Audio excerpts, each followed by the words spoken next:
Well, thanks for coming on the show today. Dude, thank you so much for having me. Thank you so much. Yeah. So you are a health fitness trainer to athletes specifically, or you work with everybody? Okay, I work with everyone. So are you talking about the moniker that I had on Facebook referring to athletes? Yeah. Yeah. So that was a little bit more geared toward, I was wanting to, that was at one point in time, I probably should change that. I was trying to get into working with former athletes, like let's say more like high school, college athletes, a little bit more on Mm, had done athletics on a higher level, and we're trying to fulfill your purpose without athletics. Because nice. if you've been like at a really like at a high school where sports were very, very like predominant, or let's say for like a college player, for example, right? If you're a college athlete, then your whole identity, your whole everything was sports, right? Yep. And so you see a lot of college athletes, myself included, that once you take sports out of the equation, which is something that at that point in time you've done for probably 15 to, maybe 20 years of your adult life. In my case, I played baseball from like 4 to 24. So for Wow. 20 years, baseball is what I had done. And so you take baseball away, and I was like, oh, what do I do now? Right. So, in dealing with athletes in that sense, I was trying to help guys and girls find purpose after they'd stopped doing sports. Mm, As far as my everyday client, most of my everyday clients are going to be your attorneys, your doctors, your if you really just a hodgepodge mix of people. As a matter of fact, I'm in North Dallas, the Plano area to be exact, and it's a little bit more of an affluent area. And so it's a lot of just like white collar people. My gym, for example, is in the first floor of a white collar building where mm. there is like 4 or 5 law firms and some Okay. like I don't know, like some insurance agencies and stuff like that. But it's all white collar people that I tend to have as clients, not I've necessarily never even athletes. heard that term white collar. I've heard of blue collar, but I didn't know white collar was a thing.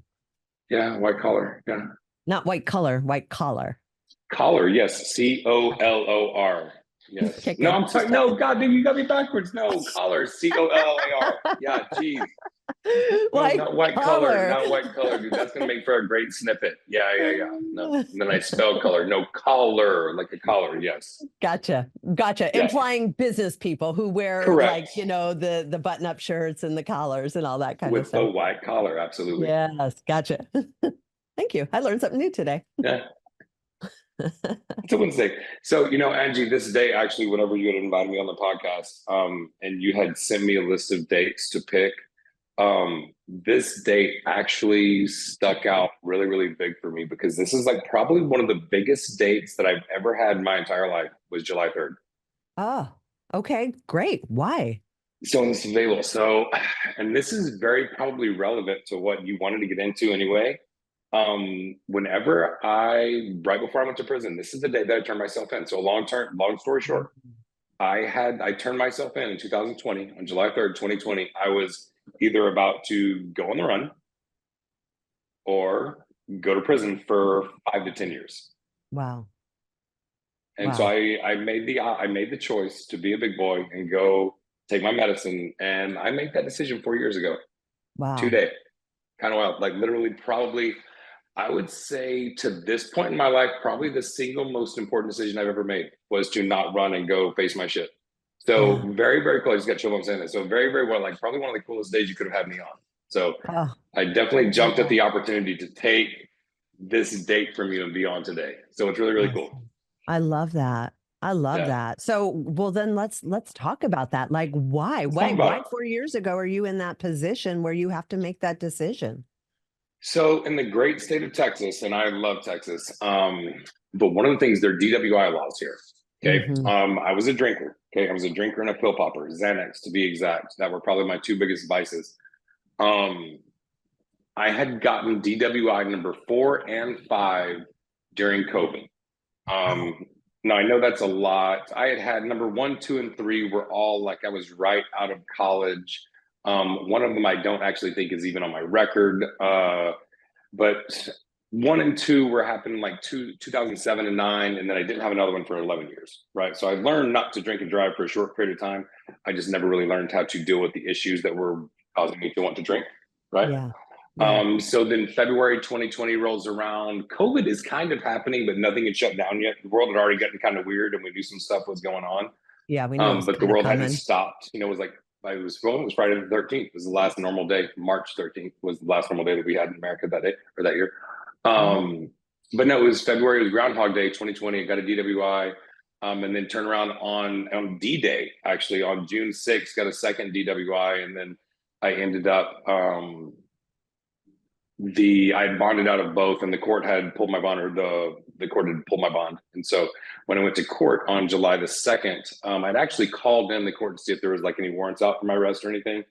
And there wasn't. And so I called my attorney to make the same thing, you know, to make sure the same things, and make sure that like walking into a hornet's nest the next day at court. Because now COVID's like full blown in July, now 2020. Yeah. And then so he's like, no, man, you're fine. So I walk in the very next day, this is July 2nd. And he's like, dude, they're not gonna let you leave. Mm. They waited to pull your bond because they wanted you to show up because they had a feeling that you wouldn't, you know, being COVID and everything. And so the judge, because my dog was at home, the judge allowed me to come and get my affairs in order. He gave me 24 hours. And so here we are. It was July 3rd, and I was debating. I looked up that South Carolina and Missouri were the two states that wouldn't extradite you if you wanted to go on the run. But then again, I'm, you know, about 6'4" and 230 pounds, and I'm covered with tattoos, and so I'm not going to hide anywhere or blend in anywhere at all. Well, and also, what kind of world are you running to? Like at that point, it's lockdowns, like it was craziness. I mean, I have to think you kind of are going like, is it going to be any different, you know, out there? Then it just might as well go to jail, really. You know, per the advice of my attorney, he was like, dude, because things are really weird right now, he's like, Yeah. you'll probably get a little bit more lenient sentence, and things will, he's like, if there ever were like a perfect storm scenario, this would be the time that you definitely just need to go, you know, this is going to be the most painful option, or I'm sorry, the least painful option. Yeah. They were all painful options at that point. But I mean, I Right. think really the most painful option was staying inebriated 24/7. You know what I mean? Yeah. Well, In and that's what retrospect. I'm wondering with you out driving around. It's like, look, we were in lockdown. Like, why are you out driving around? You could have alcohol delivered to your doorstep. I mean, it sounds like a cry to help, a cry for help to me. Like the fact that you had to work for that. So Angie, and I don't want to get into too many war stories here, but this one is actually kind of funny. I had a female friend, and she was she was having a bad day. She's like, hey, do you want to go get some beers? And I'm like, sure. All my days are kind of running together as poor days right now at Yeah. this point, right?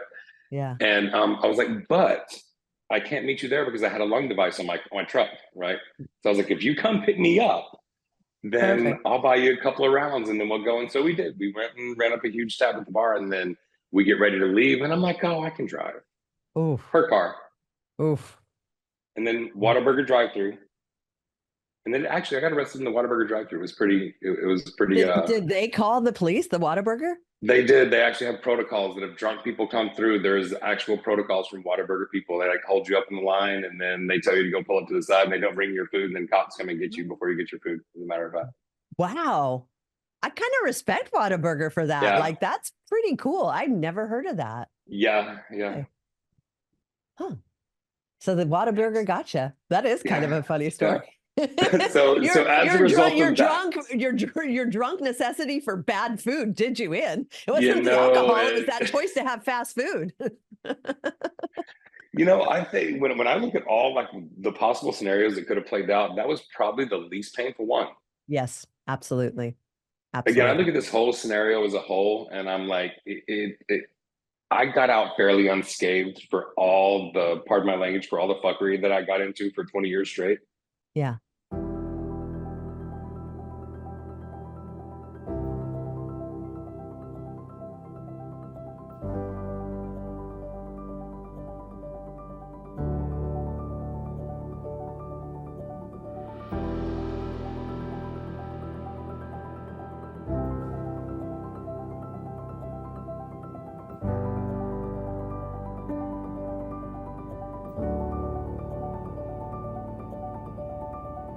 Like 16 months and getting my stuff I wouldn't say totally figured out, but pulling a full 180 and really realizing who the hell I am and like what I want to be about and like kind of going that good direction. I mean, I tell people this and they look at me like I'm crazy all the time, but I would go back and do it again in a heartbeat, knowing what's on the other side of incarceration.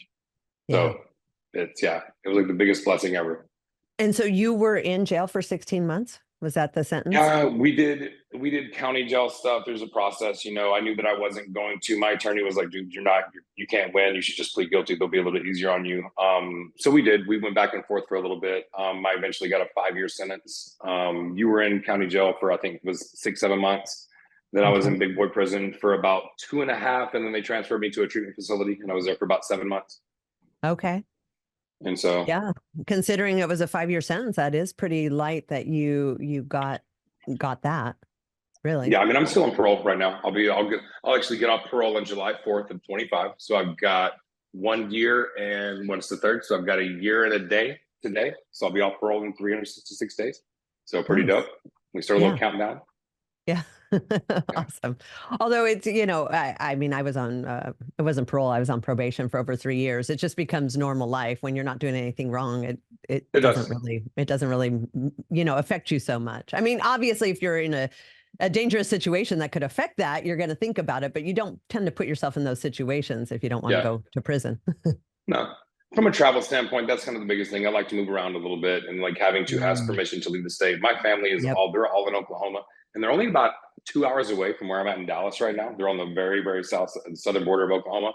However, they're cross state lines. So anytime I want to go see my mom or my nephews or my sister or something like that, I've got to ask for permission and get written permission. It's about a 2 or 3 week process to get it done, and can Yeah. be kind of a pain in the ass. So what could turn into an easy like day trip to go see my, like great niece and great nephew or whatever.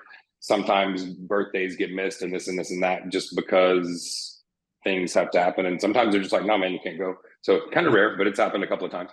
So Yeah, I've had a guy, he lives in Dallas, Damon West, on the show, and he's on parole for like the rest of his life. He like got right. early release, and every time, and he goes and speaks at colleges and here, there, podcasts, and every time he has to get the permission, it's just like his world, and it will be, Yep. Parole for the rest of his life. And he's a young man. This is his new life, but he loves what he does, and it's worth it for him. Absolutely. And then sometimes again, like you said, the checks and balances, you become numb to them at a certain point. It just becomes part of the routine. It's like brushing your teeth, like anything else. Yeah, I yeah. mean, my lung device is still in my truck. Every time I get to start my truck, I've got to blow in it until I'm off parole. So it's just a thing, it's just one of those everyday things. What are you Yeah. doing? I'm just sitting there humming and blowing this thing about 20 times a day. Yeah, it is what it is, man. At It least you have your is. Yeah, freedom. yeah. I would blow it. I mean, I shouldn't say that. But I yes, know what you mean, Angie. thank you. Thank you. We don't need to walk down that path. No, we were So just I setting was, ourselves up for way too many sound bites on this one for it's sure. true. We might have to do some editing on this one. Or someone's going to have some fun with some edits, either one. Yeah, Either which way yeah. you want to look at Either it. way. I mean, I kind of Yeah. flow with whatever. So sure. Yeah. I was reading your bio right before this. I was laughing because it's part of it. You put cat dad. And I was telling April, she helps me with the filming of these. I was like, wow, not a lot of men will like admit that, like that they're a cat dad. Like that's kind of cool. I am maybe the proudest cat dad, and I was Aw. always a dog dad Yeah. before. I was never really anti-cat, but now I don't think. No, no, scratch that. I don't think that I will never not have a cat. Mm, They're very peculiar creatures. If you have a cat, and it's like with here's the thing with you can't really have a good bond with a cat unless you're a really peaceful person. And I say that because they have to there has to be a lot of trust. Like dogs just constantly want your affection, right? yeah.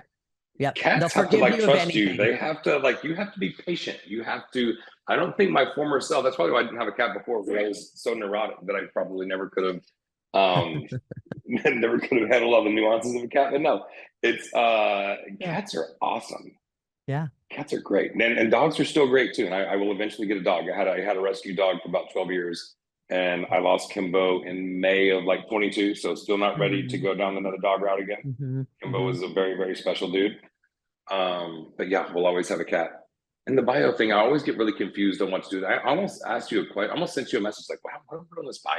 Like, how long? You want like a 2-liner?" And so I just Yeah. thought a few random facts would be the best thing for the bio. Yeah, why not? I love that. Like I don't read the bios, like I just jump right into it. We'll put some stuff in the notes. I mean, I read the bios, but I don't read them on the air. Right, right. Because obviously I read your bio. But it, that I just free flow. Like it's all good. I liked what you put in there. Here's my next question. Well, first of all, I was a cat person. I started out as a cat person. Loved my cat. My cat was my ride or die. I was homeless. That my cat went everywhere with me, and huge cat person. Like you said, there's a special bond there when you guys bond. That's not just given with dogs. Yeah, And then I ended up getting a dog, and then my dogs ended up eating my cat. So now I'm a dog person, but I do miss having a cat. There is although my dog loves me so unconditionally, like the loyalty and like the excitement to see me, you don't get that from it's cats different. as much. Yeah, It's it's different. totally Totally. different. And where I'm at right now is kind of awesome to have that animal so gosh darn excited to see me every single time I walk through the door. It's pretty cool. But I wish I could have a cat as well because You know there's what? And two I get different it. And I sides to guess, things. well, and maybe your dog is just showing that everybody who's boss. Oh, she is. I mean, I have two dogs now, but my one, she's like literally a bitch. She's an alpha, and she just like Nice. she's that person. So, it What is what it is. Well, she's not a person, what she's a dog. kind what kind of dog, Angie? They are miniature huskies. So they're like the giant huskies, but shrunk down. So they're about that big, about 25 pounds. The Uh, best, the best of the big dog in a little dog. They're called Alaskan Klikais. how? Okay, so I've got a friend that has like two or three huskies. I think she's up to three now. How is the temperament on those little guys? Great. I mean, well, they're all different. So, like I said, my first dog was Vader. He Right. was very independent. He didn't want to be caged. He just wanted to escape all the time. We had a great bond. He loved me, but he was just independent. He was like that husky, I want to go do my own thing kind of thing. Zaina, my second one, she is the alpha. She is aggressive. She doesn't like other dogs. She doesn't like other people. She just wants to protect her bones. Like she's just kind of a bitch. Not a lot of smarts. It's more like primal. I mean, she's Okay. smart, but it's more primal. It's like, And then my third one I got after Vader died is Sid, and he is just a wild child. He cracks me up. He's funny, entertains me. He's always keeps me company. He's really affectionate with me. He loves me unconditionally. So they've all been three totally different in temperament, but I love them. Well, They're the but best. there's still huskies though. That's what I was getting more They into. are. Just more of the like husky kind of like wild, unpredictable attitude. Not Yes. necessarily bad, but just Yes. unpredictable. And that's more what I was alluding to. Sometimes whenever they will get into the specialty breeds, they will breed some of the innate characteristics out of the dog. Yep. Yeah. These aren't Like that. They're poodles, for not like example. doodles. They didn't take two breeds and max them together. They literally just, bred Well, right. the smaller until they created the small ones. Well, but for example, for a poodle though, you take a poodle, like a standard poodle is super, it's brilliant, and the minis are just not so brilliant. You know what I mean? I do. And so it's good to see that the Huskies still retain their huskiness and aren't just like dumbed down mini versions of Huskies. Yeah, no, they're very particular about the breeding, about the Nice. protection of the breed. Yeah, no, they are exactly like the big ones, but in a small package, which is awesome. Okay, dope. I dig it. Yeah, yeah, same. So, but I do miss having my cats. I that is something I miss having. But I appreciate and like that you are a cat dad. That's awesome. What kind of cat do you have? So there's three, Oh and none of wow. them are mine. They are my adopted cats. I'm getting my first cat myself in November for my birthday. I'm going to be getting a Maine Coon. A friend of mine in Oh Oklahoma, yeah. she has a cattery where she's got these cool like European line of a Maine Coon. I know it's weird because a European or a Maine Coon's from Maine, but they're a little bit bigger, a little bit have like the crazier tassels on the ears and stuff like that. And about 40-ish pounds. So they're monstrous Big. They're cats, like just big. big, Yeah. big, big. Right now I've got an American short hair, and he's like a doll.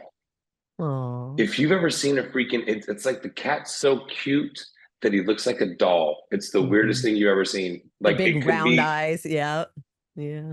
yeah, it's the weirdest thing. And so he's like a gray American short hair. He's awesome. And then there's Taco, and Taco's kind of an asshole. He's a Siamese cat, and he bullies both the other cats. Taco. He's the alpha of the pack for sure. Sleeps on the bed. The other cats don't sleep on the bed. Taco eats first. He smacks everybody around when he wants to. And if anyone has ever pooped outside the litter box, we never wonder who it is. We just know that it's fucking Taco that that did it. Fucking taco. Yeah, fucking Taco. And then there's Mickey, and he's like a 27-pound tuxedo cat. Oh, He's huge. I don't wow. know if you heard him come in. He was like, he's loud because they call him tuxedo cats, the huskies of cats, right? Huskies of Mm, the cat world. vocal. And, Yeah. and so he's like this 27-pound tuxedo cat. He's a bowling ball. He's massive. And he's super loud. So he just came like meowing in here a second ago. And so I had to like blur the screen and like adjust the volume and everything. Yeah. But no, Aw, so those three cats, they're fantastic. awesome. And then Yeah. a Maine Coon. And the only And thing then the about Maine Maine Coon's Coons coming. is you got Yeah. to brush them like so much because that fur is so long and they get those fur balls and the gnats. Yep. I was never good at that. Like I wouldn't do good with long hair cats. And they get mats in their feet as well, in their paws and their hands and Yeah. toes. Yeah. So a little Yeah. bit more care. Yeah, definitely. But if you stay on top of it, one of my a former girlfriend of mine, we had gotten her daughter a Maine Coon Mm. from the same breeder a few years back. And if you stay on top of the maintenance, it's really not awful. It's a couple of extra minutes a day. And if Yeah. you stay on top of it for like 5 extra minutes a day, maybe not even, maybe like 2 or 3 a day, then you have literally zero issues. Yeah. So, Yeah. And you start it when they're babies. So it's not like trying to yep, introduce that to an adult cat that's never been brushed. Like, that's right. just how it is. That's Yeah, what they yeah. know. But Yeah. Angie, I'm going to leash train this cat. Oh, okay. I This love is going that. to be, oh yeah, this is going to, because they're pretty striking animals when you see them, anyways, right? With the big freaking eyes and the big tassels, and they're just huge. Yeah. So I think that I would like to take like this animal that looks like a wild animal, like out with me, Yeah. like to the store and stuff like that. So I think we're gonna have a good time with the cat leash. That would be fun. I would just be Yeah, worried about other people because they're not real smart. Like around here, people don't leash their dogs sometimes on the beach and they right. come running up to my dogs and they're like, "Oh, it's fine. They're nice." And I'm like, "But mine aren't." Like, handle your dog. And I just worry about like a dog running up on your cat. But although it sounds like your cat could probably defend himself like when he's full grown for sure. It would have to be a special scenario, and I would probably like let him ride on my shoulders. Like seeing the cats, they don't walk around a lot, so I would probably just have them like wear them like I a love that. freaking A little fur scarf or stole. something like that. Yeah, That's yeah, awesome. yeah, yeah, absolutely. And seeing So that he's got cool. long hair and stuff could be fashionable. I could maybe start a trend. It might be a little hot in Texas with first stole in the middle of summer, but It that's gets all right. cold though. It gets cold. We get I'm getting in the wintertime, so we'll figure it out. I love that. We'll adapt, Okay, Angie. We'll figure it out, ma'am. here's my next question, and I love this about your bio too. And I don't know if you've noted. Do I have anything up? Nope, you can't tell from my pictures. But concert junkie. What kind of Oh, music? oh, ah. Any okay, so not any and every, but I am into also live music, obviously concert junkie. I started out listening, so let's go chronologically. I think the first album that I ever bought that was my album was Bruce Springsteen, Born in the USA. It was a cassette, right? That and the Dire Straits album that had Money for Nothing on it. Mm-hmm. That was like the first two cassettes that I bought. And then I kind of graduated into like Poison and Bon Jovi after Mm-hmm. that. Same. And Yeah. then I went, and then I went like Tupac, Dr. Dre, and Wu Tang Clan after that. Okay. And then I mixed in with like the Pearl Jam, Nirvana, and all the Radioheads and all the cool '90s grunge stuff. 90s. Yeah. And then I don't know, like the first concert I ever went to, like concert was Cross Canadian Ragweed, which is like it's like local. They call it red dirt country or like Texas country. Huh. Okay. Um, it's like country music that there was this big thing like that's not from Nashville. There was like Nashville ran the country music scene for such a long time. Yep. And if you weren't a part of the Nashville scene, you weren't going to get signed to any record labels. And so all these guys that weren't in Nashville, and they weren't going to relocate from here in Texas and stuff like that. They started a movement probably about 30-ish years ago. And they all just kind of started their own labels and started like playing out of Austin and more locally and stuff like that. And so anyways, Red Dirt Country Band was like my first concert ever. I saw Parkway Drive a few weeks ago. I went to Mm. it's a lot of rock, metal, alternative hip hop. I went to I don't know, it's girl, you name it. If it's good, I went and saw a Journey cover band the other night. It was fantastic. Nice. Nice. Awesome. Um, I like live music and vibes. I saw a jazz band the other night while I was eating dinner, and they were fucking killing it. And so it was just one of those things. I appreciate the energy exchange, the energy Yeah. from the music from the other people. It's yeah, concert Yeah. junkie. I love concerts. I've probably been to 1,000 concerts in my lifetime. Like Okay. we used to go pre-pandemic, probably once a week to, and I'm into metal, like hardcore or like really heavy rock, mostly some emo, Well, like a lot of the 90s stuff. And what now was the some, last show that you saw? oh, it was Aftershock last year. So it was a 4-day festival in Okay. Dope. Sacramento. So we probably saw in that 4 days 100 bands. Like it was pretty Nice. awesome. Sleep Token is a new one that I'd never seen before. They were really great. My favorite headlining was Avenged Sevenfold one night and Guns N' Roses another night. So it was like kind of all over the place, but it's a great way to see a lot of bands in a really short amount of time. Very, very cool. I had a crazy Rev story from when I used to live in Long Beach. Um, Yeah, that's you where they're remember the from. Rev Yeah. from Avenged Sevenfold? Yeah. The Yeah. drummer that passed away? Yeah, yeah, that was cool. Um, God, yeah, so no, you're in my scene as far as the music goes. Yeah. Yeah. Yeah, I absolutely. was at Love. So What Festival a couple weeks ago here in Dallas, and that was dope.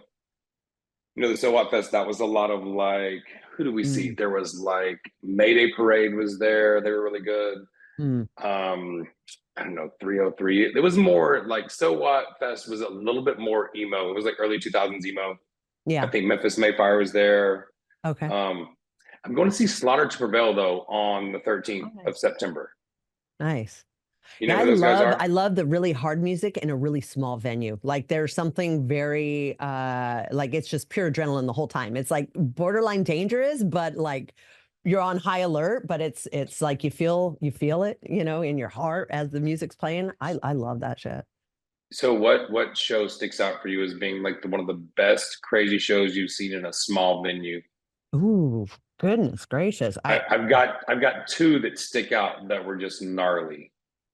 Back in the day, when I first moved to Santa Cruz or Suicidal Tendencies. I mean, Okay. they don't sound super hard, but that it was borderline dangerous in there because there was a lot of skate Yeah. punks back here in the day and rival gangs and like you just didn't know what was gonna happen. Slayer in that little small venue was like phenomenal. Again, borderline dangerous, but man, I kind Yeah, of yeah, love yeah. that adrenaline, so it's pretty cool. So, dude, I saw Slayer, Anthrax, Lamb of God in Mm. 2018. It was like Slayer's last time around, like Yeah. the last Hell on Earth tour. Da, da, da, da. They came to Dallas, Same. and I saw Yeah, I the. saw that one too. Not in a small Uh, venue, but yeah. there was they actually had to move venues because they sold it out a couple of different times. I think they ended up packing 4,000 people in about a 2,500 person venue. Mm. Lamb of God almost blew the whole top off to open the whole thing up, and everything was kind of downhill from Lamb of God. They were so good. Yeah. Slayer was good. Obviously, Scott Ian did really good with Anthrax, but it was kind of downhill from there because they were just so incredibly awesome. It was kind of crazy. Yeah. Um, I Yeah. saw Head PE one time at Trees in Dallas, and Trees in Dallas is a less than 1,000 person venue. Mm. Um, and that was one of the most crazy violent shows that I've ever seen. It was pretty Really? wild. Because Yeah. he's not like that kind of Head PE? from Corn. No, no, no. Head PE. Do you know what those guys are? I guess not. I was thinking the guy from Corn. I thought that was No, his no, name. no. Head. So it's HED, and then Mm-hmm. in parentheses it's P period E period. Okay. They're like so they're a corn-ish band, like a corn sounding band from Southern California in like the late 90s, early 2000s. Okay. Yeah, and they're kind of a rap rock band that's been around for a while, and they played just one of the heaviest, probably one of the heaviest shows I've ever been to. Holy It was crap. fantastic. Yeah, Fun. yeah, I it was love wild. that stuff. Do you feel like your love of music kind of permeates throughout you with your fitness, with your tattoos, with that sort of thing? Because for me, it feels like it's all kind of part of the package. Like it just like who I am. Like we talked about earlier in the show, the labels of like you identifying with athletes, but when because that's who you are for so long. But then like your new persona of who you create, do you feel like that's a big part of it? Almost like your DNA. They all play together Oh, like that. yeah, they do totally. But I mean, I don't know, when I think about music, and so you know how you can listen to a song and it takes you back to a very specific point in time. Yes. And so I think music, it's not necessarily about like, I don't know because it is a part of me, but for me, I don't know, it seems to be, it's like a good mile marker. I don't know. It's weird. It's like yes, it is a part of me, but there's a certain music for certain things. You know, you can hear like a certain song and you're immediately sad and you don't know why, Yes. or happy or excited because of the time you were in when you were listening to that song. You know what I mean? Yes. The person you were involved with, the emotions you were going through, like all of the above are tied into that time imprint with that music. I don't know. It's kind of, For sure. Yeah, yeah. I've been doing this weird experiential journey lately where YouTube has like this new feature where it will, based off of, either past stuff you've ever listened to in your lifetime or whatever, but it'll generate its own playlist. And I just kind of let it go. And I'm always shocked at like what it comes up where it sort of matches whatever I'm going through in my life. And like you said, it mirrors like, oh, the first time I heard this, and now I look at it this way, or videos I've never seen, but music I always listen to. Like, so I've been on that weird little thing with YouTube over that same thing where I just let it tell me instead of me telling it, here's what I want to hear, and just seeing what it comes up with, which is kind of I like creepy it. and cool. Letting Yeah. the universe bring the music to you, huh? 100%. And it's been like cathartic. It's like, wow, how did the universe know I needed to hear that? And when I first heard that, there was like this Queensryche song from like way, way, way back in the day. Don't even know how I associate it, but they started playing it for me. And I'm like hearing it in a different way on a spiritual level now that I wouldn't have even thought of back then. So super weird. Yeah, it's Well, been you actually know why really you're cool thinking that way, right? because we are raising our vibration as a population. No, you let go of control. You're thinking of it with a different Oh, mindset. yeah, You're looking at it through a different lens. it's true. Surrender's You're been not a trying big to one for control the me this situation. year. Yeah, absolutely. Yeah. You're actually listening right now. Instead of looking, you are listening. Does that make sense? Mm-hmm. Because I Yeah. mean, because even though in trying to find parts of ourselves, oftentimes we can look so hard, and all we gotta do is sit down and shut up and listen to Yeah, ourselves. You know what I mean? I do. I do. You know, That's they're been a both big very path for me active. the last year or two. Yeah. I'm sorry. Go ahead. Oh, Say I that was saying again, that's please. just been a big path for me this last year or two is really delving into that. A lot of meditations, mindfulness, different avenues of connecting with,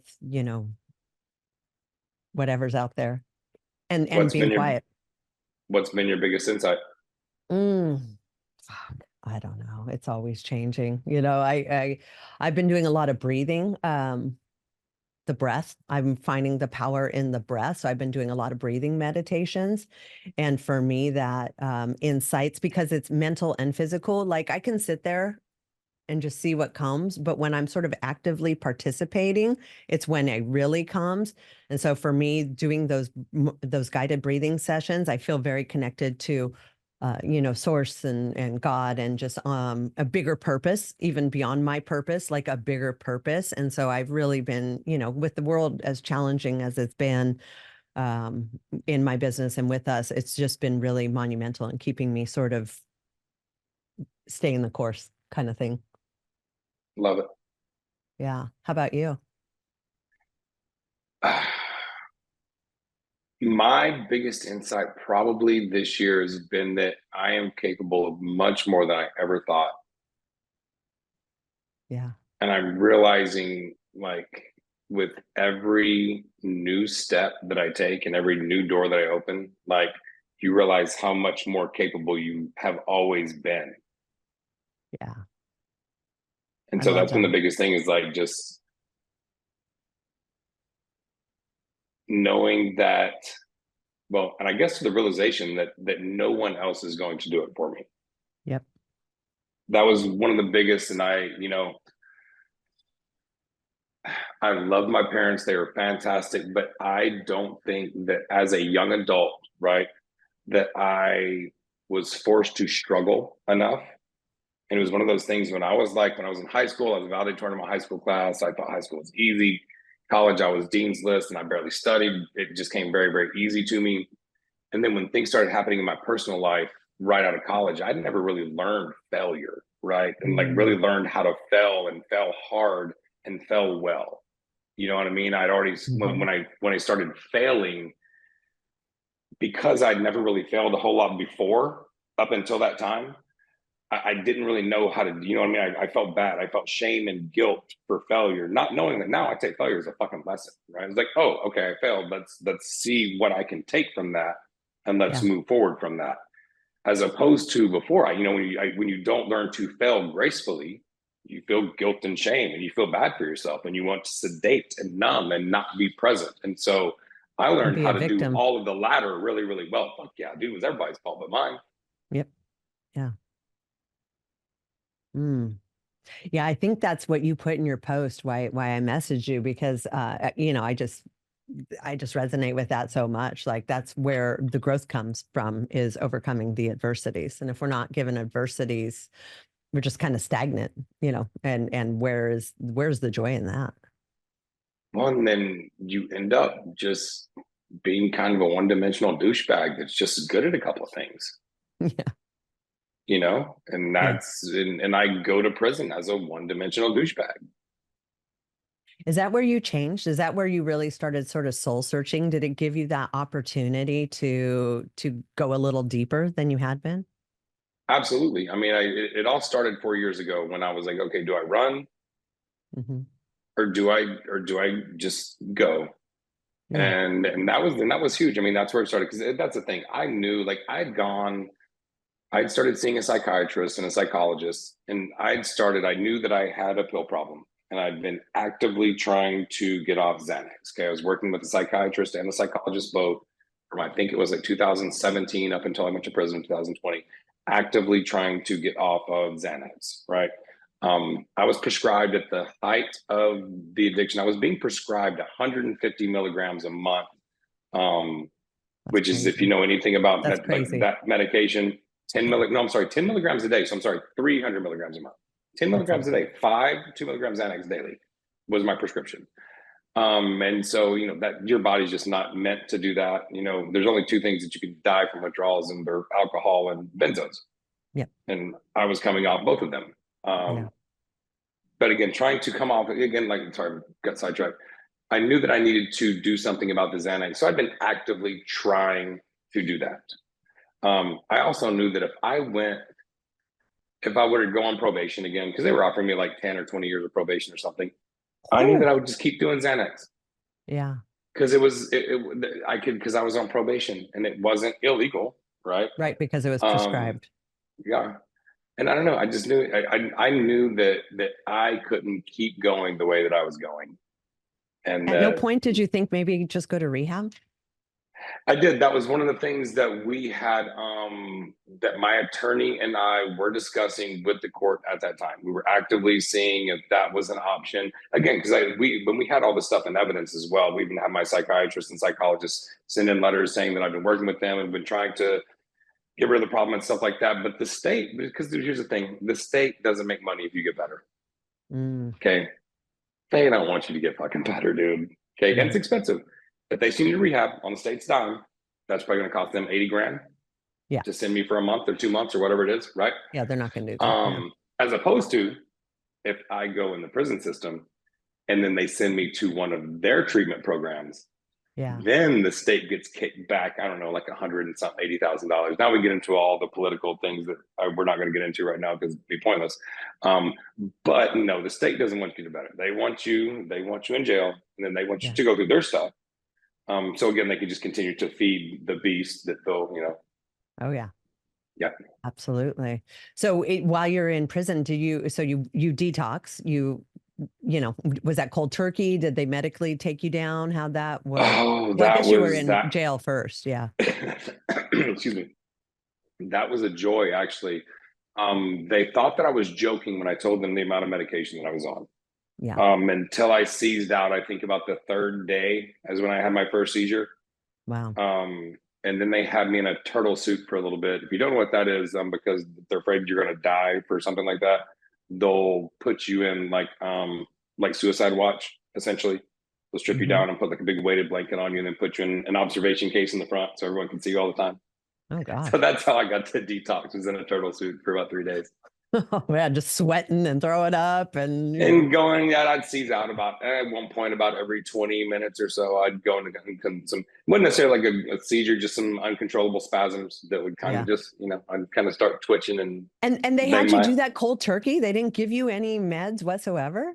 So after the first really big seizure that they had to like bring me back from, they thought that it would be easier to give me some medication. So I had, I Yeah. think, 5 or 6 pills left. Now, granted, I was taking at that time probably 3 or 4 days still, so 6 to 8 milligrams a day. I Yeah. think I had 5 or 6 total that the girl I was dating at the time, they allowed her to get, I think they broke all kinds of protocol, allowed her to bring the medication in because they thought that Totally. would be easier than having a dead inmate or having to put me in jail because I didn't. So they ended up giving me, I think, 0.25 every like 12 or 18 hours until those were gone.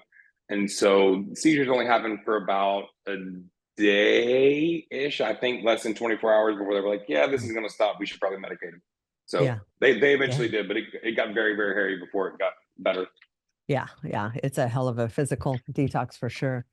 So Yep. then after you get through that, what sends you on the quest of, is it like a soul searching journey? Is that kind of like what it was? You started reading books, talking to people, or you just thought a lot? Like what It was was it? weird. It was in stages. So Angie it was actually really wild. So about if they would have let me out, if I would have gotten off on probation, let's say if I was in the county jail for 90 days and they would have let me out, I would have gone back to the old life I was living. Yeah. Probably even at 4.5 to 5 months. It was about 6 months into it. It was right around Christmas time. And they were debating, there was a lot of talk that they might not move any more inmates until after the year because COVID was in full swing at that point and shit was really funky and everything was up in the air. And I was like, you know what? I should probably get my shit together. Like Mm, really just have one of those epiphanies and just like, you know what? This isn't where I need to be. Look at all these yeah. people, and this is not for me long term. Yeah. That very same night, one of the guards come up to me like, "You're on the train out tonight." So there was a possibility that I might not go, but as soon as you have these ideas, you're going to get tested. As soon as Yeah. you think that things are going to get better, so they sent me to big boy prison that night. Oh, wow. So that was the big one. That was number one. Was I was in the county jail, and I kind of had that talk with myself that we should do better. And then that very same night, I'm gone. So that was huge. And I've journaled about this. I was journaling about it at that time, as a matter of fact. The second big one, I had been in, what was it? I'd been in the intake facility of prison. Okay. There were some different protocols because of COVID and whatnot. And now let's say, oh, you know what? We can't go into that because we're being recorded and I'm still on parole. Got it. Yep. So let's not get into some stuff. There were a couple things that happened that again, I don't know if it'd be too awful, but I don't want to get into it on air Sure. because you can buy alcohol and drugs in prison. Yep. Okay. Super, super easy.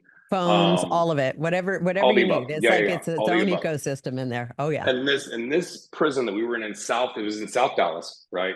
So you're real close. So there is literally everything going on, dude. Mm-hmm. They're freaking smoking pot, they're smoking synthetic pot, everybody's drinking, they're Yep. tattooing out in public. We're talking about it is freaking, they are rocking and rolling.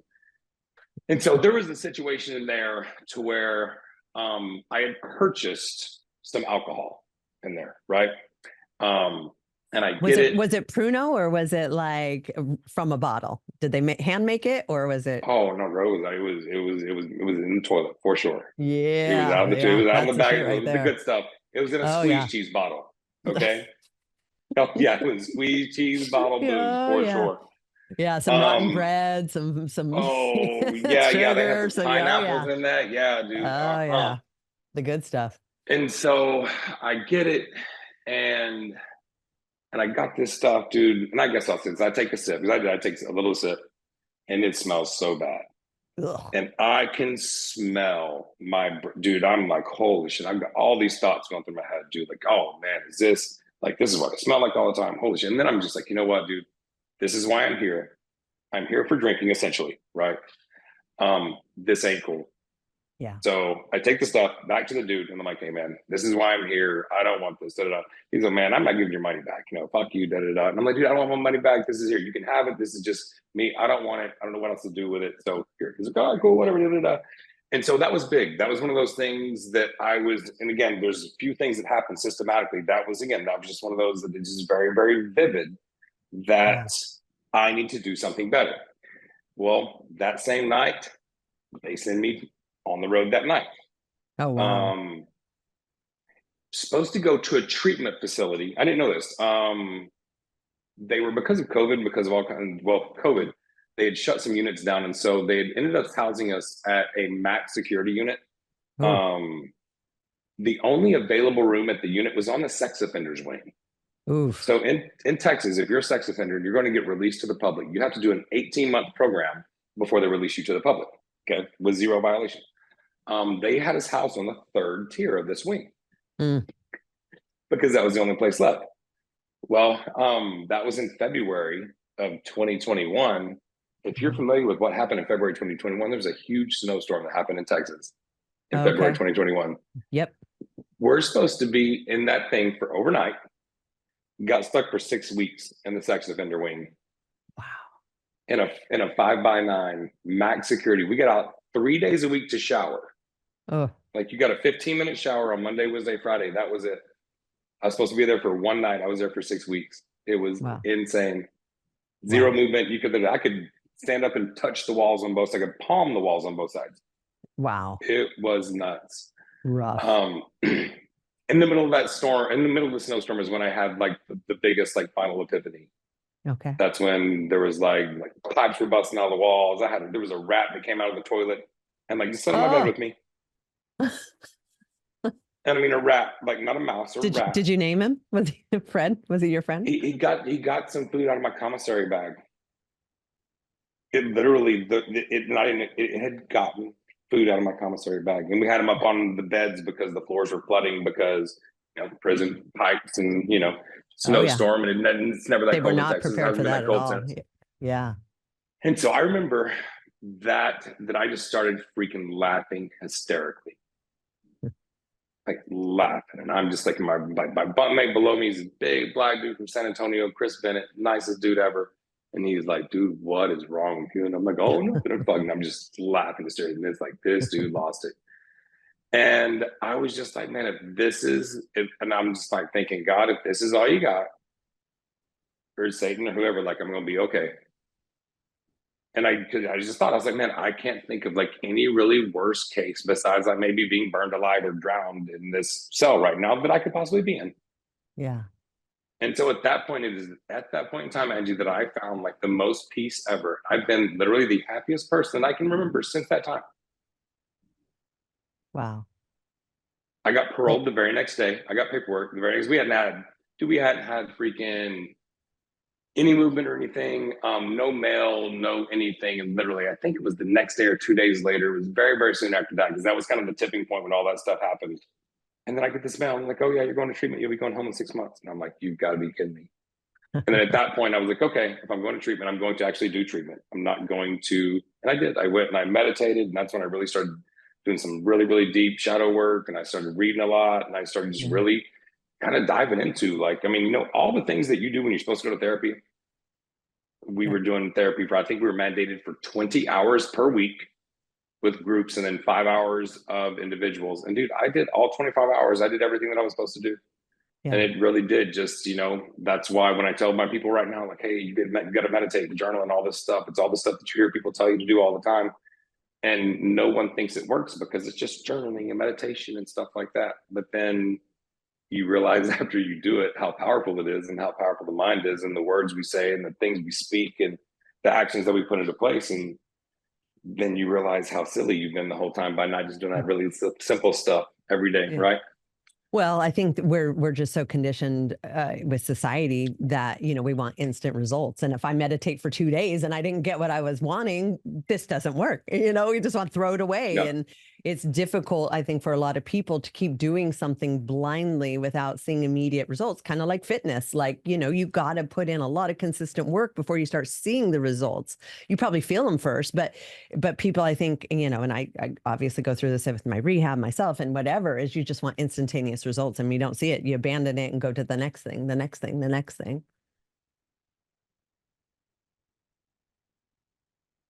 I'm just listening. I'm learning how to listen better. I'm like, wait, are we frozen? No, we're not, girl. We're not just taking it all in. Okay, good. So yeah, I mean, I get that. I'm not a culprit of moving on. I mean, that's why I'm a huge fan of like 75 hard and stuff like that, is because it creates that consistency every day without exception.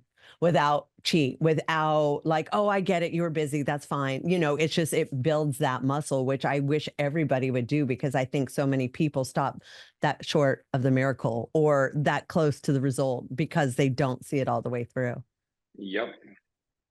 They stop digging right before they get to the diamonds, Angie. Exactly. Exactly. They just swing that pick one more time, girl. That thing would gush open, but they walk away. They walk away, and they have doubt, and then they have, all the things that come, the loss, the failure, all the things that come with it. And so it just gets harder and harder to get into that place. So, Well, but think you about it. were I mean, afforded you the benefit of being there, and kind of like my program where this is what you're doing every single day, and building that muscle to see the results. absolutely. But also very cool how you had those moments of decision and you did see an immediate result. Like, some, maybe that happens for more people and they just don't actually realize, they don't put it together. Like, I had this thought and then this happened. So there was those moments, those few points where you pointed out where it was almost instantaneous. Well, now some of those were instantaneously negative, though. Like Yeah. some of those were instantaneous pushback, like the one in County Jail. I'm like, Yep. man, I need to get my shit right. Okay, you're going to prison. Yep.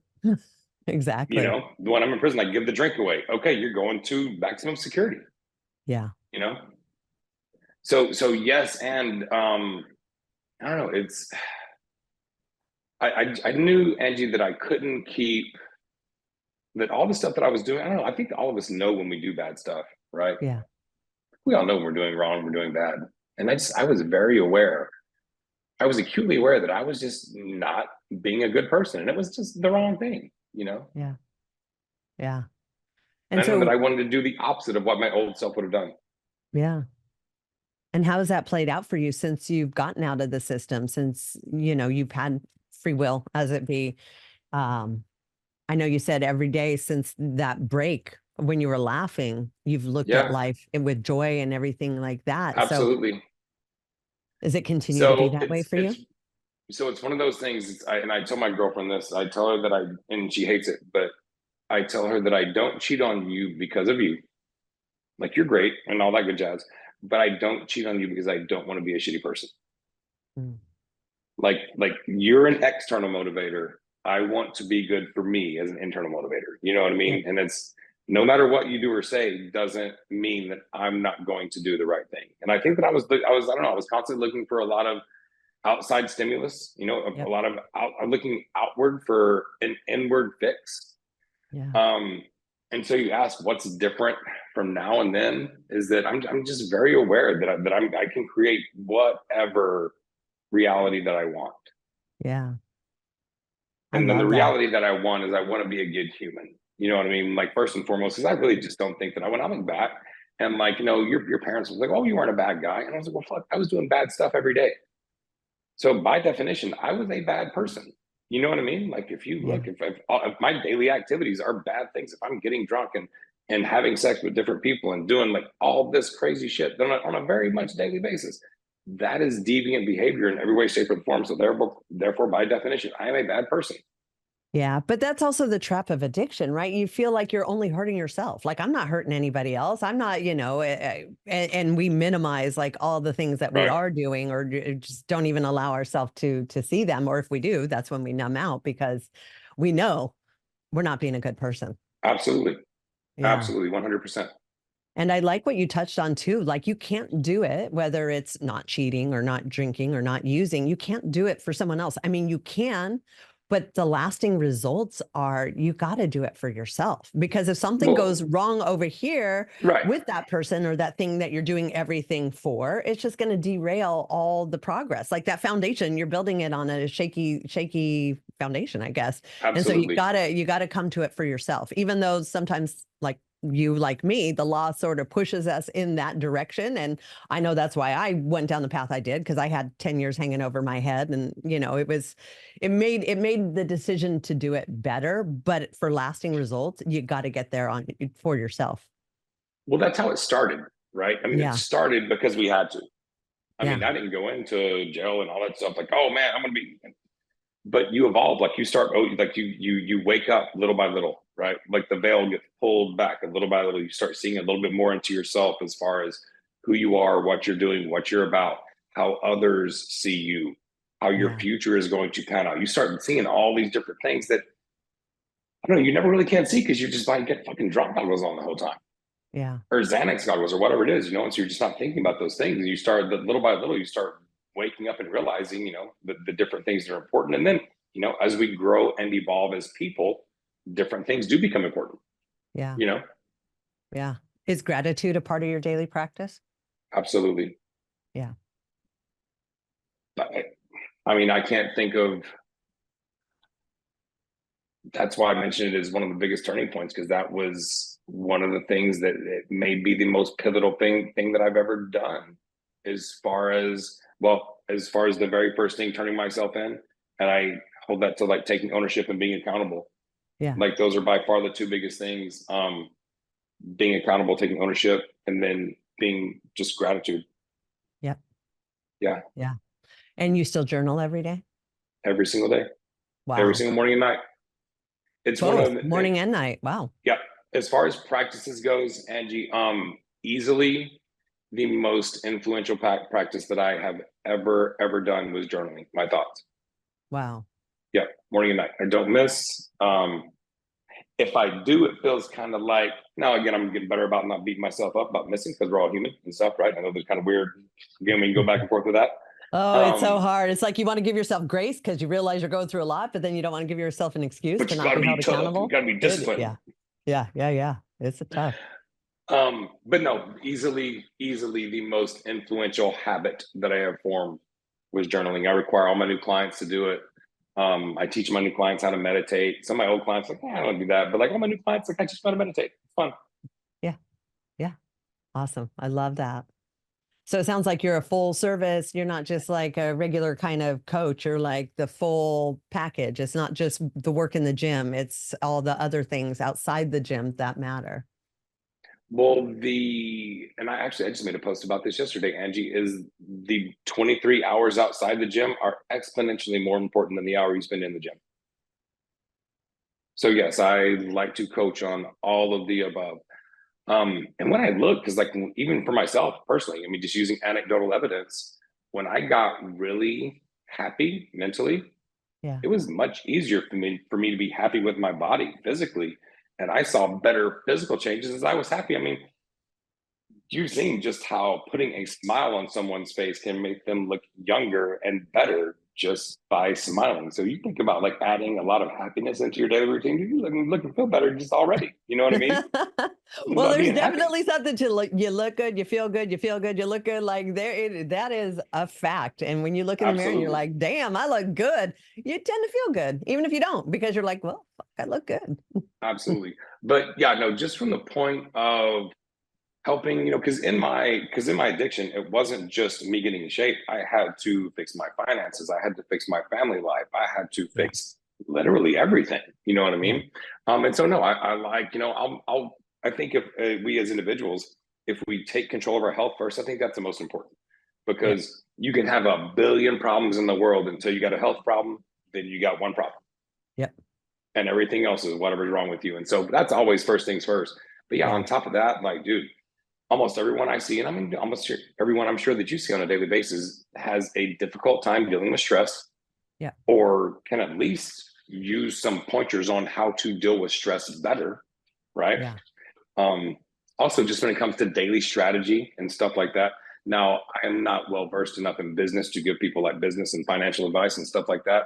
But in terms of like helping people like troubleshoot and problem solving and stuff like that, we can definitely help identify. I've got one of my clients, he's an attorney, and we use some of my mind practices that I do with my men's groups hmm, on him with his business, because you just start asking good questions. And for yeah, yourself, if you ask the better question you ask, the better answer and response, and the better information you'll get, the better question, right? mm, So helping people figure out how to ask better questions to their team members and to their colleagues and stuff like that.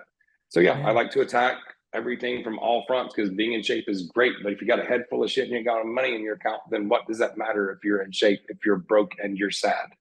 That's a good point. Like, ideally you're winning in all areas of your life because, you can't overcompensate in one to make up for the others. It's got to be a balance of all to truly, I think, have true happiness. You got to be doing well in all areas. Well, I mean, Angie, you can overcompensate in one because you're doing poorly in others, but then you're a one-dimensional douchebag like I was, and that Right. landed me in prison. So I know where that road Exactly. leads. So I'd rather Yeah. be the I see a lot four-dimensional of guy. rich people that are not happy or fit or that sort of thing, but they got money, so it's like, yeah, it's important to be healthy in all areas, I think, for quality of life, for sure. Absolutely. Yeah, so Absolutely. cool. Well, thank you so much for coming on our show today. Will you please tell our listeners where they can find you? If are you still taking new clients, or is that something you're doing? If you are in the Dallas area, you can link up with me on Facebook or Instagram. It is at Jake Harless on Instagram, and it's just Jake Harless on Facebook. I'm also taking online clients as well. If you just need help with anything that we've gone over, any and all of the above, I am taking some online clients if you're not in Dallas area. So, and you can find me at both of the above as well. That's awesome. I appreciate you coming on the show. You've given us some really good insight, and you've been through a lot, and so I'm really appreciative. I mean, because I think we get into this misconception that it takes a long time to overcome stuff. But I mean, I know it seems like 4 years is a long time, but in the grand scheme of things, like for you to be where you were to where you are now, that's not that long. And you've done one hell of a job of getting to where you're at. So I really appreciate and thank you for coming on the show and sharing that. I appreciate it, Angie. Awesome. Thank you. Have a great 4th of July. Thanks so much. Same to you. All right. Bye.